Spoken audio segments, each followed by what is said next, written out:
Good morning, one and all, to another bit of a dreary day here. Getting ready to load up for a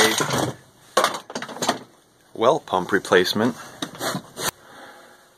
Okay. Here we go. Here's our pump. Half horsepower, 2-wire, 230 volt Grundfos motor, well pump.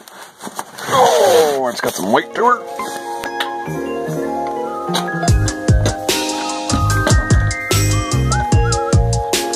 Next time. Oh, I'm in serious need of reorganization, as you can see. After about, I don't know, maybe a week or two of solid install, and now I'm doing a service call, I gotta kind of switch gears and pretend we're not swamped, you know? Okay, I'm gonna put new pump in, new wire, and I'll get a couple things to do the install and meet you over at the job, alright?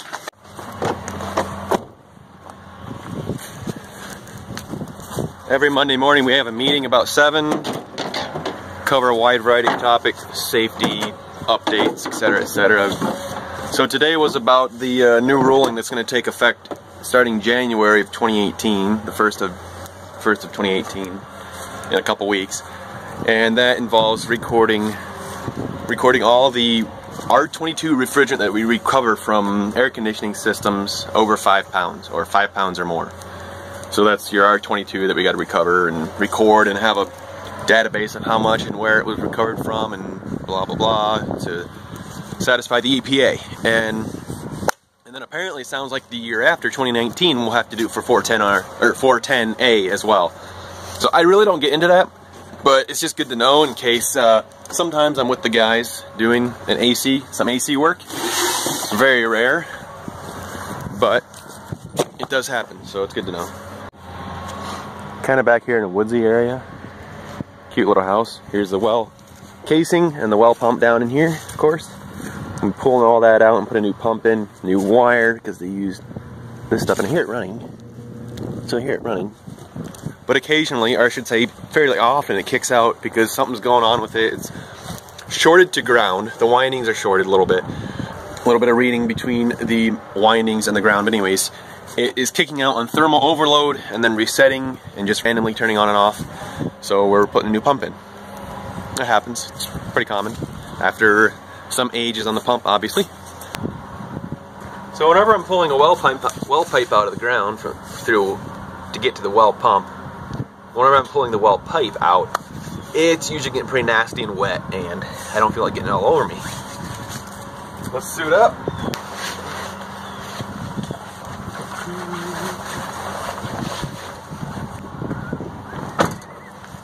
First I killed power to the system and double checked with my meter. So we got no power here. We'll take it apart up top. Cap comes off, wire nuts come off. And we have, looks like someone already put and left a 3/4 inch pipe which I can attach onto and pull the pump out. I don't have to use my pump puller. I'm trying to get clear down in there. I'll show you what I mean. Oh, hello, that looks pretty nasty. I can't even see down in there. Appears to be a buildup of crustiness. And with just a few extra minutes to help organize a few things in the van, I can actually go through here now. Organize a few things, take a couple minutes, and that's about it. I just actually got a few extra Big Hog pilot bits in for my Big Hog hole saw kit, which are awesome, by the way. And these spade bits are what allows the easy removal of the plugs once you're done cutting your hole in with the hole saws. That and the 3-tip hole saws. You've seen my previous videos, but anyways, I finally got some replacement pilot bits, and those are what makes it so easy. You can barely see it, but there's an excavator going through the field there doing something. And I heard a little pop. I don't think it was a gunshot. I think he was felling trees or crunching trees or snapping them as he was running over them. Something. Anyways, just kind of put me on edge for a second. There's, like I said, a 3/4 inch galvanized pipe coming up from the pitless adapter down there that is where it attaches in the well casing, and it's kind of hard to explain. So I'm just going to leave that there and attach onto it with a T and some black iron nipples. Pull it out of there and work it from that way and replace it the same and just leave it in because it was already here.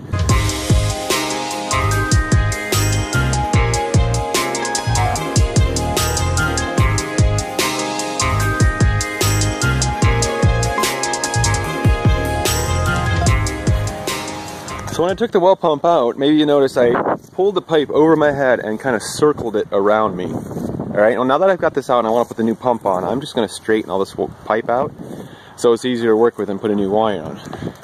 That way I can tape it up real easy. Next step, like I said, I'm going to string this out this way, cut all the old electrical tape off here that's holding the rope and the wire on, put a new wire on, heat shrink it down here at the pump, and put it back in. I'm gonna flush it out before I hook it up to the house water down in there, and that way I can flush out a lot of the gunk that's actually built up on this old one. That's gonna be down there too. And you can see the this coarse grate here that keeps a lot of the junk out is actually built up with what I believe is a lot of sulfur that has turned into sediment. It's actually what do I want to say? It's dissolved in the water, but eventually does turn into a solidified state, and it does this number. So while the pump was struggling to pump water, I'm sure it was overheating, and that's what slowly just killed it. So all last week when I was on this new install with rough-in plumbing in the new house, it was definitely below freezing that whole last week. And I was wearing my heavier Red Wing boots, which were great because they gave me a little more insulation, and it was great that way. It kept my feet a little bit warmer. Well, now it's about 40, I think, Fahrenheit. I switched out to my safety shoes, which are the Vismo. See, they got the little V, and I really like them. They're lightweight, and they got a Kevlar base, sole, composite toe, anti-slip, anti-shock, whatever. And they've been great to me. I had them for I think about 7 months now, and I definitely swap out to these whenever it's warm enough. Yes, I bought these myself. They're like $120, and for $120 for safety shoes that I expect to last, 10, 12 months, pretty good, in my opinion. That's just me though. Okay, let's cut these old electrical tape off of here.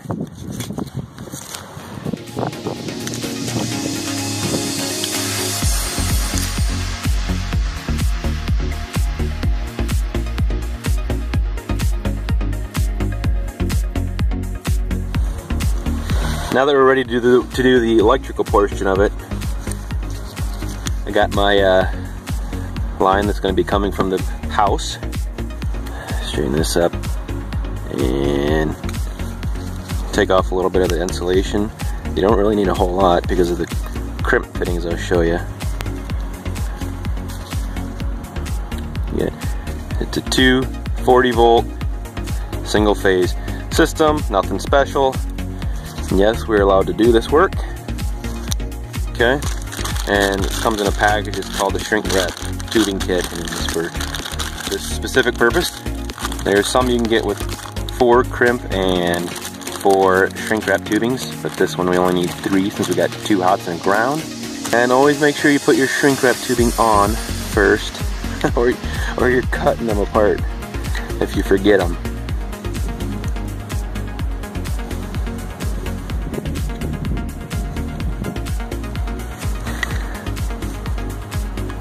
Oh yeah, that's good. Did you know there are battery operated crimpers like for this small stuff? I'm sure a lot of you did. There's one I've been looking at that uses the Milwaukee M12 battery packs made by Kniepex. Isn't that cool? I don't think the price tag would be cool though, so I'm gonna leave it alone and just do mine by hand right now. Oh yeah.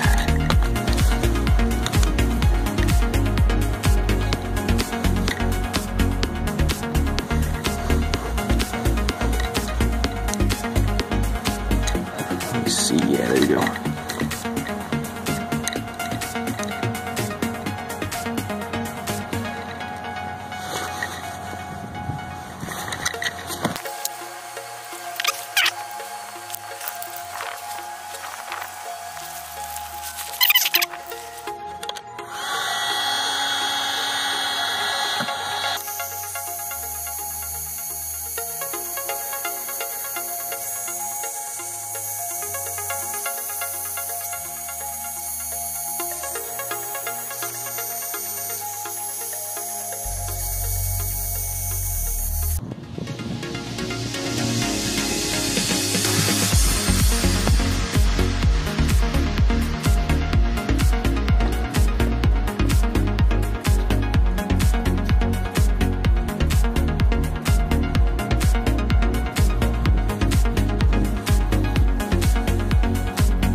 There, nothing to it, right? Got her just about ready to go in, but I want to keep it up here on the lip of the pipe, and I will turn the water on and actually purge it out as best as I can. Get some chunks out of there, get some debris, whatever, because I know this is actually rusting from the inside and some fell off when I pulled up the pump. This is actually a little bit of a different pitless adapter that I'm used to. Usually they're not at quite such an angle, they're more straight and parallel with the pipe itself. This sits down on an adapter about 3 feet underground here, maybe 4, and that O-ring seals it off. I'm going to change out that O-ring for a new one, but right now I'm going to turn the power, or I'm going to connect it, turn the power on, and let her pump out for a little bit. Alright, hit it.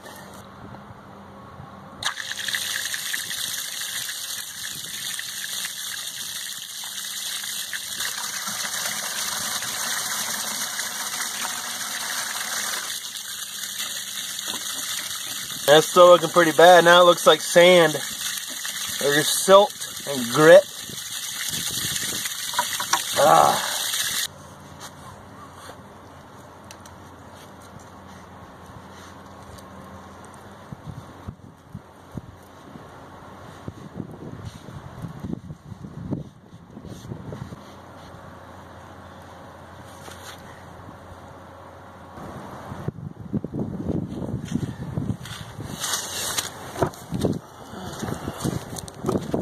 Sometimes you just gotta go by feel. Unless there's some way I can put a little light down there, tape it to the pipe that goes down there, so I can see exactly what's going on. Even then, we got wires and rope in the way. And this is one of the more crazy setups for the pressure tank inside, and there's no pressure gauge, so I popped one on here in the hose bed. See what we got for pressure, and adjust as needed. And the tank's pretty small. It's jammed underneath a laundry sink. And the pressure switch is underneath the crawl space, you know, completely off the side of the pressure tank itself. So, yeah, adds up to a little bit of difficulty just to try to get my job done, but hopefully someday soon we can switch that around when we put a new water heater in for him. Very nice.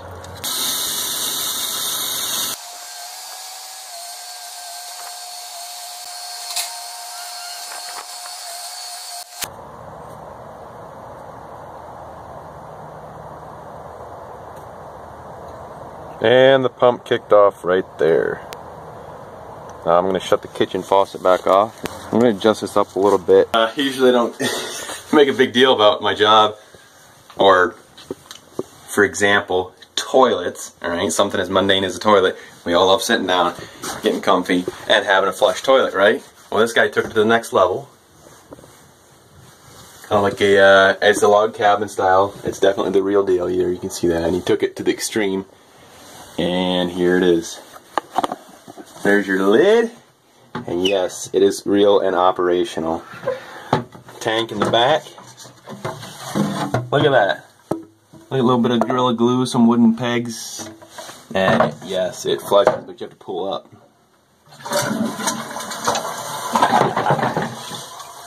Now, there's two different views to this, you know. It's pretty cool what he did, but on my viewpoint, it's like, are you kidding me? This is going to be a nightmare to try to work on and have to put back together. And one of a kind, I'll tell you that. Yeah, this pops off here. You know, that's how you get to it. And it's crazy. Here is the pressure switch. Clear under here. See if I can show you.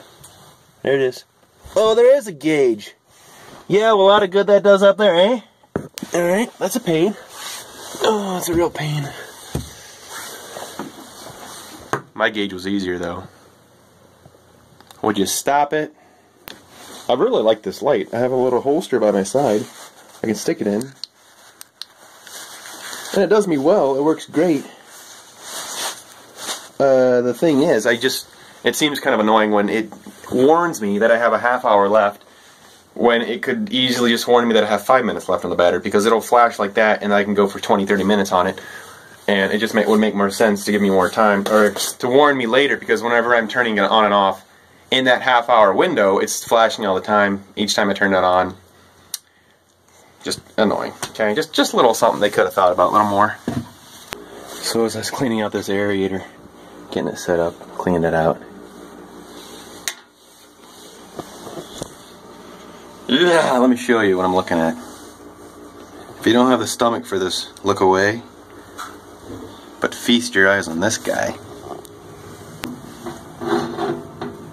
Oh yeah, and it's very much alive. Ooh. Gives me the shivers. Yeah, I don't like spiders. Especially when they creep up on me like that. I took this basket out of there, and bam, there he was. Those beady little eyes looking at me. Those 8 arms just... Oh, he's trapped. Ew, man. I wish there was an easy way to put him out of his misery.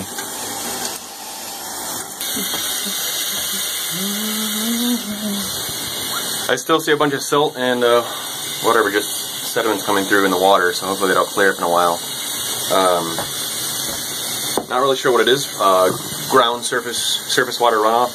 A couple years ago we had a massive freeze, and it actually heaved up the metal casing pipe in the ground, separated them at the joint somewhere, and would let a lot of groundwater, surface groundwater in with a lot of silt and sediment, and people were drilling wells, brand new wells, because they couldn't get it to clear up and they couldn't seat the casing back together. Some of them were able to, but this kind of reminds me of that right here. They just can't seem to clear it up, and hopefully this can clear up, or we can put a whole house filter on. So we'll flush that spider down real good now.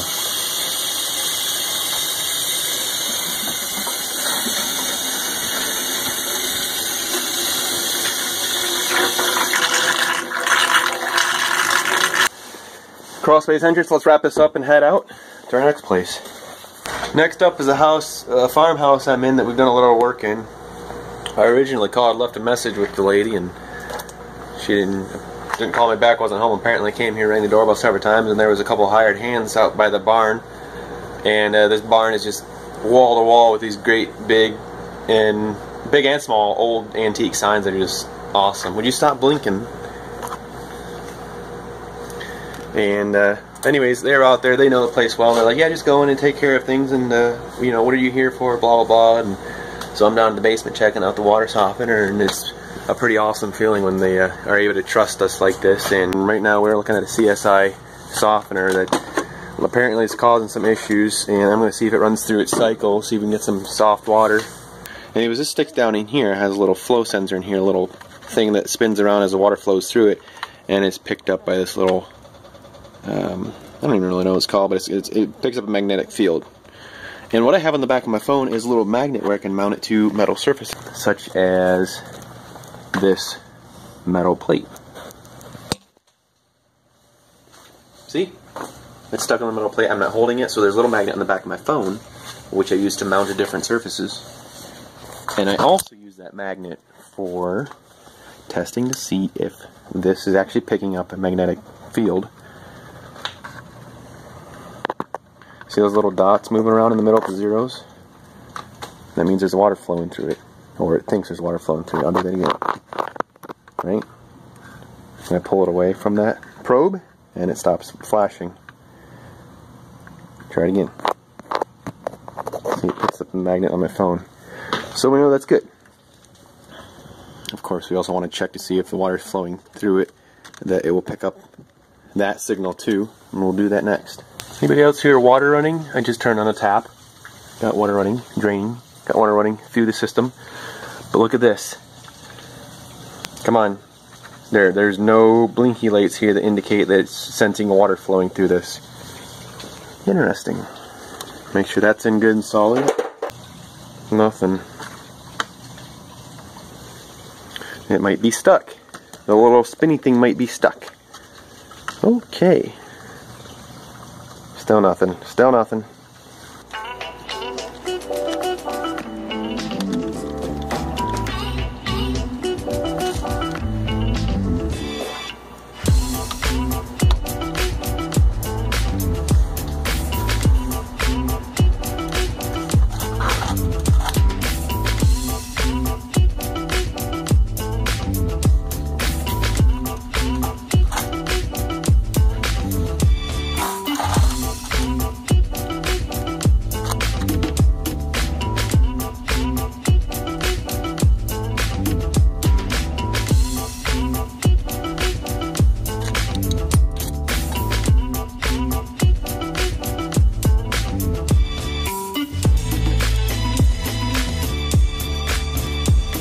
here's the magnet on this wheel.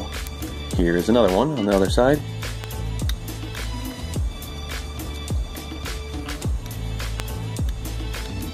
Yeah, it is. Barely magnetic. Just the faintest, slightest bit of magnetic force. But it's like it built a little corrosion and started rubbing on the inside of the housing. So we're just gonna lightly take that edge off.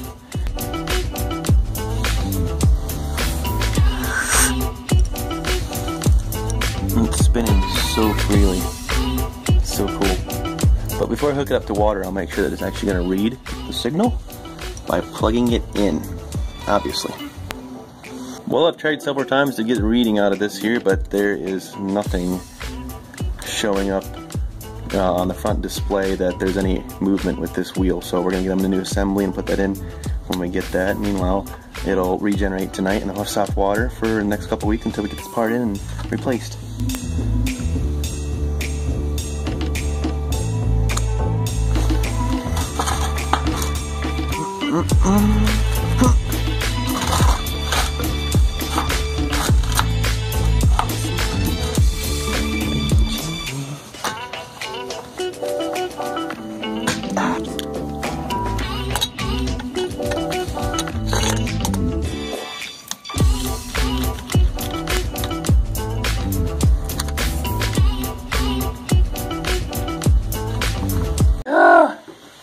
What is up with my luck and spiders? Should I touch it? That's better.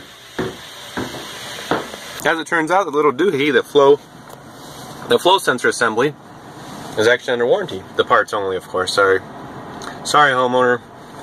The labor is not under warranty. That was 1 year, and it's 4.5 years old. But still, the 5-year warranty on this part. We'll get her in, put it in. Meanwhile, they'll have soft water because I've had it manually regenerate. When we come back, put it in, they'll be good to go. So I'm at another place on by myself. It's a level of trust that we appreciate with our customers, and I want to keep things anonymous. And here at this place is a rental, and I had to go to the landlord's office just around the corner from this place. He gave me the key. I went in. He said, if you're not back by 5, just come back the next morning and drop the key off. Like that a lot. What we're doing today, I actually already did this. Replaced for the toilet and a fill valve for 2 toilets in this place. And this big orange is tank flapper, is an excellent one we found. This is the old one that I put back in just so I'd throw it out. This is hard and stiff as a board and no sealing power, so I'm going to toss that away. I'm going to go check them right now, see if there's any leaks I let them set. I'm going to see if there's any leaks now, see if any water dripping behind the tank from the fill valve, or if there's any water leaking through the flush flapper. So there's a dye in the back of the tank that I put in here, and I see a little trickle coming through. Just the tiniest trickle, but I think I need to clean off the surface where that rubber flapper sits, and then we'll see what that does so I can have it perfect.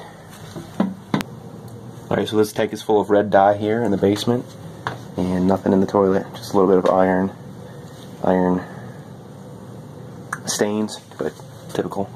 So let's flush this out of here before it starts staining the tank.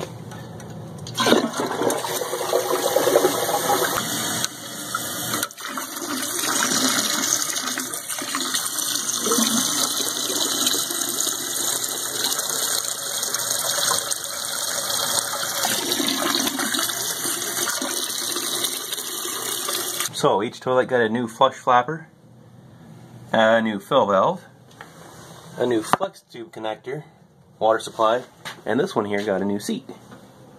That's about it.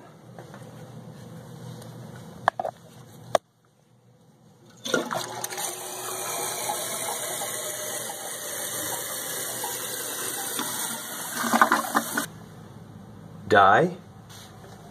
No dye. Alright, now that's a lot better. What I did is actually where that rubber flapper sits on the plastic, clean it up with a bit of sandcloth, smooth it out real nice so it has a real good seal on that rubber flapper. Let's check it.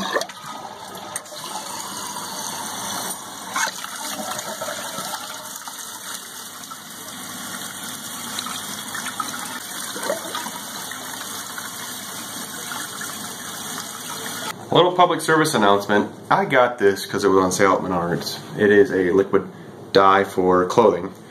Now, it is pretty potent. In other words, I put it in the toilet and only leave it there for a short amount of time and make sure to flush it out right away. I have heard of people using packets of Kool-Aid, and I want to try that next, or something a lot safer like, you know, toilet cleaner. How about that? You know, that's blue and that'll show the leak through the toilet flapper. But this is concentrated and it really shows up quick. Whereas if it's a really slow leak with that blue toilet cleaner, and I've tried it before and not so good. It doesn't work so good. But this you got to be really careful with. It works, but it's just not the safest method to do it with. But anyways, it works really good. It's very effective. You just got to be careful.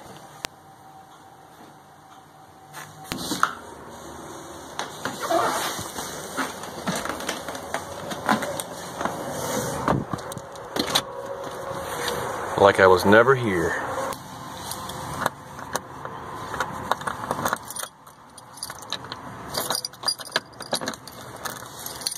And now it's time for a little bit of cleanup. To take care of all the trash that accumulated during the day from all these calls and replacing bits and pieces and parts. And that pump. We're going to put that in scrap.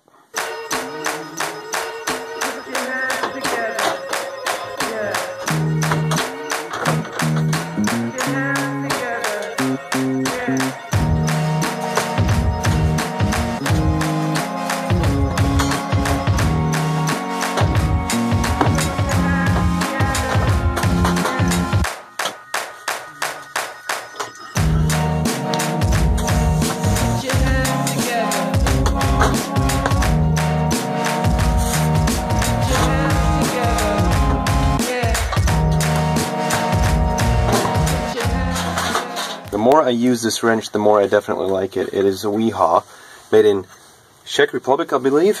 It is a S-type jaw pipe wrench. There's your adjustment. So cool. Do I like it better than a regular pipe wrench? Yes, I do.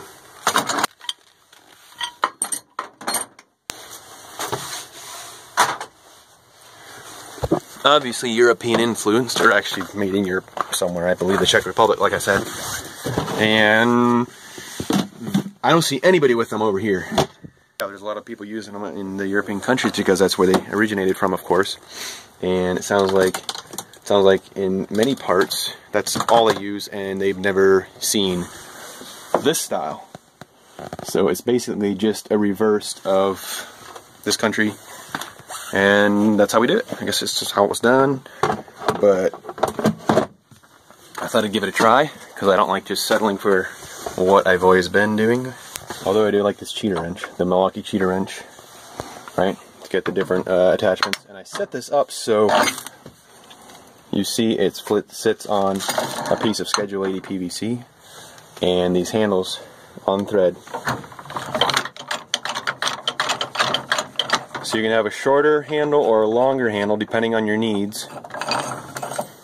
And that is actually 3/4 black iron national pipe threads. Here's my other handle that it comes with. I have basically stuffed it up in the inside of this PVC pipe here. That's how I store this. That's how I store that. And the rest of my pipe wrenches. I have a 3-footer back in that shelf there if I ever need a 3-foot pipe wrench. Check it out. We got new winter coats. I can't move, but I'm sure it'll keep me warm. No, actually these are, these are pretty fluffy. And if I wore my heated jacket underneath, man, I could survive an avalanche. Theoretically. But it would have to be a small avalanche. But no, but seriously, it's, man, these envelop me. And they got these little rubber or elastic drawstrings on the side for the hood. Got a little cap right there. Pretty decent, pretty decent. But the winter that we're having now, we're not even going to need it. Although, a couple years ago, two winters in a row was extreme cold and snowfall. It was awesome. It's nice. It's awesome that I am supplied with stuff like this to keep me comfy in the winter. Although this is mine. The heated jacket is mine. But this is pretty sweet. Alright, so I'm going to head out of here. This is basically the end of my working day. I take care of a few things. The regular stuff, you know, bills and plans for traveling for the Christmas. Well, we're not going anywhere for Christmas, but maybe New Year's or a little bit after, and see. Yeah, so that's what happens when my battery dies in my camera. Sorry about that. Basically, I was just saying I hopefully want to visit some relatives. We'll see. There's so much going on, and we're kind of short on plumbers that we're actually getting a part-time guy this week to help finish the rough-in, and so that'll be fun. Actually, I know the guy, so it's going to be no problem at all. Anyways, I'm heading out and waiting for my wife. Yeah, that's about it. That's about it. Okay, this is getting awkward. Okay, we'll see you another time. Okay, leave a comment below if you want to know anything about my day. Obviously, you're gonna ask anyways, even if I don't want you to. Thank you. See you another time.